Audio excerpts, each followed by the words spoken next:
Passing by a single vote in the House of Representatives and spanning more than 1,000 pages, the One Big Beautiful Bill Act would permanently extend the 2017 tax cuts and allocate billions for defense, including Donald Trump's proposed Golden Dome missile defense system and more funding for the country's southern border wall.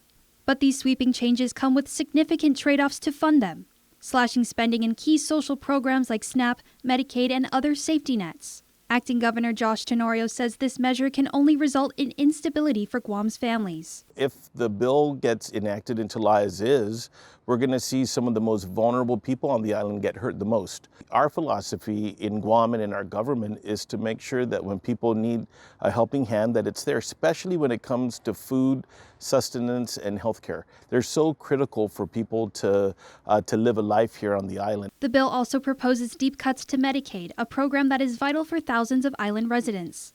In addition, it will require eligibility checks, community engagement rules, and a minimum of 80 hours per month work requirements for able-bodied recipients without children under 7 years old.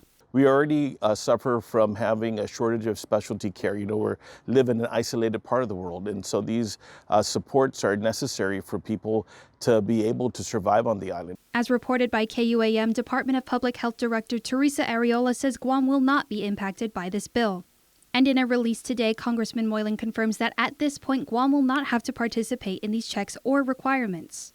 At the same time, the bill's allocation of $150 billion in additional defense spending could intensify Guam's housing crisis. More money spent on defense could mean more base buildup, more troops and families moving to Guam, driving up demand and prices in an already scarce housing market. Tenorio says Adelup has already begun taking action by meeting with Congressman James Moylan and Hawaii Senator Brian Schatz in Washington. Congressman Moylan, from the get-go, when the president dropped the budget, was able to indicate and has taken a position that he's very concerned with the kind of cuts that are being expected. What we are disabled with is we don't have voting representation in the U.S. Senate. So I thought it was very important for me to talk to Senator Schatz, and traditionally the Hawaii senators have taken us under their wing. Meanwhile, Tenorio also says Guam's Republican senators have been reaching out to their stateside counterparts to voice Guam's concerns. And he's optimistic that wiser minds in the Senate will recognize these critical hits to life in the land of the free. Issues like this are bipartisan, and all of us need to pitch in and a hand in order to help everybody. The bill now moves to the U.S. Senate, where its future and its impact on Guam remain up in the air. Nevaeh Anderson, KUAM News.